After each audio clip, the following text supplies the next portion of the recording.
অসুস্থ হয়ে যাওয়ার আগে তুমি কাজে লাগাও। তোমার শরীর অসুস্থ হয়ে গেলে তুমি ঠিকভাবে ওযু করতে পারবে না। দেখবেন সমাজে এমন কিছু মানুষ আছে তাদেরকে ডাক্তার পানি ছুঁতে বারণ করে দেয়, আছে না নাই? শরীরে এমন রোগ হয়েছে ডাক্তার বলেছে আপনার পানি ছোঁয়া যাবে না, পানি ছুঁলে আপনার শরীর খারাপ হয়ে যাবে। কিন্তু ওই মানুষটা যদি পানি ছোঁয়ার আগে যে শরীর খারাপ আমার হবে, পানি আমার ডাক্তার ছুঁতে বারণ করবে, তাহলে আমি এই চিন্তা ভাবনা যদি রাখি হয়তো আমার শরীর একদিন এরকম খারাপ হয়ে যেতে পারে। ওই জন্য নবী বলেছেন সুস্থ শরীরকে তুমি কাজে লাগাও। আমার সোনামণিকেরা, কিন্তু পৃথিবীর বুকে দেখতে পাওয়া যায়, পৃথিবীর বুকে লক্ষ্য করলে দেখতে পাওয়া যায় আল্লাহ নবী বলেছেন তোমরা সুস্থ শরীরটাকে কাজে লাগাও অসুস্থ হয়ে যাওয়ার আগে। কিন্তু পৃথিবীর বুকে নামাজে আপনি মসজিদে দেখুন অসুস্থ ব্যক্তি, রোজা দেখুন আপনি অসুস্থ ব্যক্তি। পৃথিবীর বুকে নামাজ রোজা থেকে নিয়ে মানুষ মনে করে বয়স হয়ে গেলে আমি নামাজ পড়বো, বয়স হয়ে গেলে আমি রোজা করব। কিন্তু আল্লাহ নবী জানিয়েছেন তোমার শরীর অসুস্থ হয়ে যাওয়ার আগে তুমি সুস্থ শরীরটাকে কাজে লাগাও।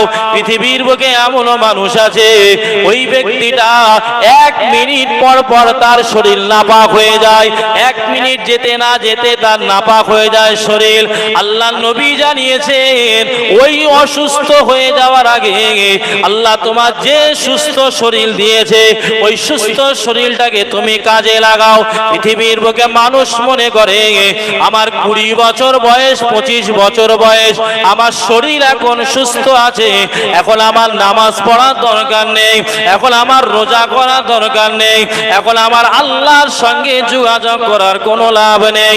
আমার যখন বয়স 80 বছর হয়ে যাবে, আমার বয়স যখন 70 বছর হয়ে যাবে, আমি তখন আল্লাহর সঙ্গে দেখা করব, আল্লাহর জন্য নামাজ পড়ব।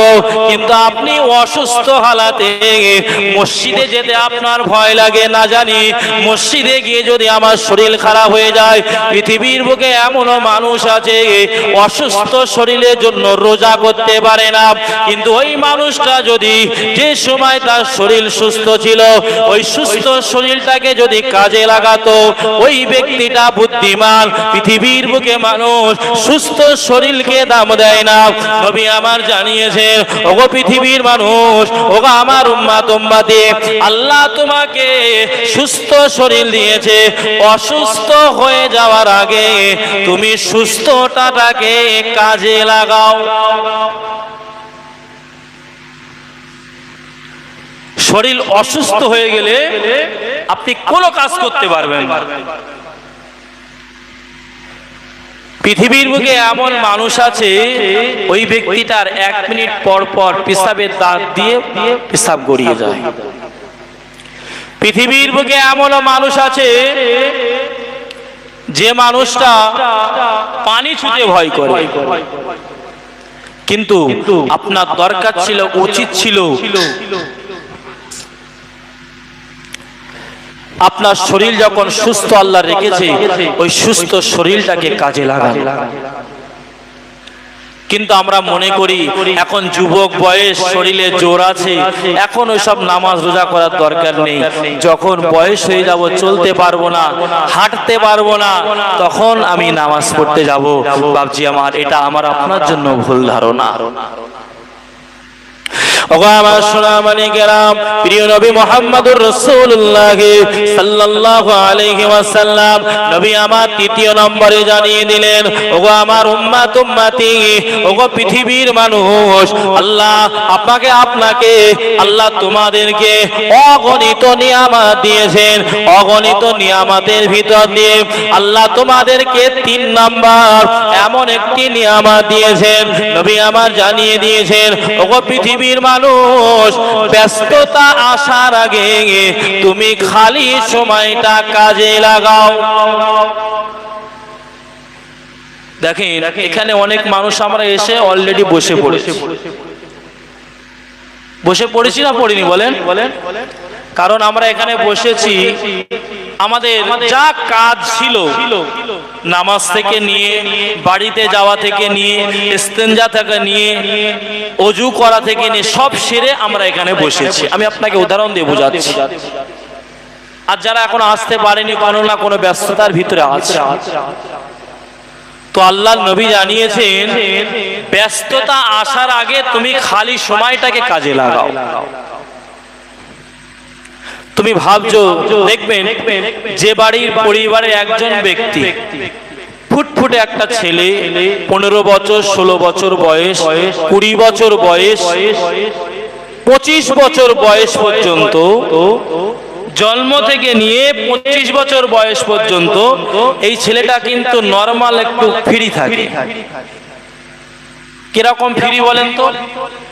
এই বয়স থেকে নিয়ে 25 বছর পর্যন্ত একে কোনো চাপ দেওয়া হয় না, কাজেরও চাপ দেওয়া হয় না, সংসারের চাপ দেওয়া হয় না, বিবি বাল বাচ্চারও চাপ দেওয়া হয় না। এই সময়টা ফ্রি সময়।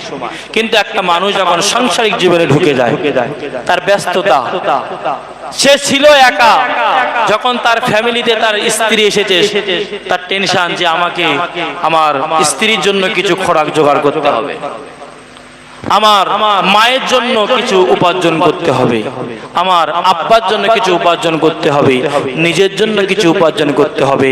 যে ব্যক্তিটা জন্ম থেকে নিয়ে 25 বছর পর্যন্ত খালি ছিল, তার মাথায় কোনো টেনশন ছিল না, কিচ্ছু করতে হতো না, সব বাড়ির আব্বা আম্মা সব করতো।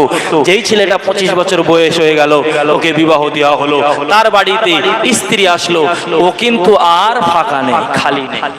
ওর টেনশন, সকাল হলে কাজে যেতে হবে, এত টাকা ইনকাম করতে হবে, বিবির জন্য, বাড়ির জন্য, সকলের জন্য আমাকে খোরাক জোগাড় করতে হবে। এটাই হলো ব্যস্ততা। আমার সোনামানিকেরাম, আল্লাহ পাক আমাকে আপনাকে অগণিত নিয়ামত দান করেছেন।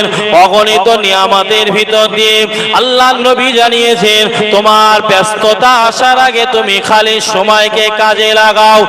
আমার সোনার মানিকেরাম, আমি আপনি যতক্ষণ মনে করব এই সময়টা আমার আপনার জন্য ফাঁকা টাইম, ওই সময়টুকু আমি আপনি আল্লাহর জন্য দেব, ওই সময়টুকু নিজের জন্য দেব।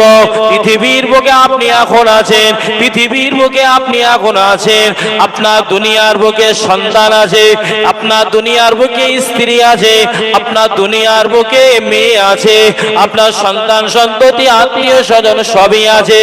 এই পৃথিবীর জমিন থেকে আমাকে আপনাকে চিরবিদায় নিয়ে গহীন কবরে যেতে হবে। পৃথিবীর সমস্ত মায়া মহব্বতকে ছেড়ে দিয়ে অনন্তকালের মতন আমাকে আপনাকে কবরের ভিতরে যেতে হবে। সেদিন আপনার ছেলে আপনার কাজে আসবে না, সেদিন আপনার স্ত্রী আপনার কাছে থাকবে না, আপনার সন্তান সন্ততি আপনার দিকেও কখনো তাকাবে না, কবরে ধার দিয়ে আপনার জন্য যেতে ভয় করবে।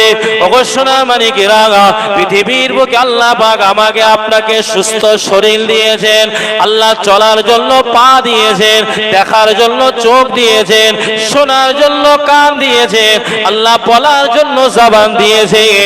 আল্লাহ নবী জানিয়েছেন ব্যস্ততা আসার আগে তুমি খালি সময়টা কাজে লাগাও। পৃথিবীর বুকে আমি আপনি এসেছি মানে আমাকে আপনাকে দুনিয়াদারি করতে হবে, নিজের জন্য, স্ত্রীর জন্য, সন্তানের জন্য, মেয়ের জন্য, নিজের পরিবারের জন্য আমাকে আপনাকে কিছু রিজিক উপার্জন করতে হবে। এর ভিতর দিয়ে আমাকে আপনাকে কিছু ফাঁকা টাইম, কিছু খালি টাইম পার করে নিতে হবে, কারণ কবরে আপনার সঙ্গে কেউ থাকবে না।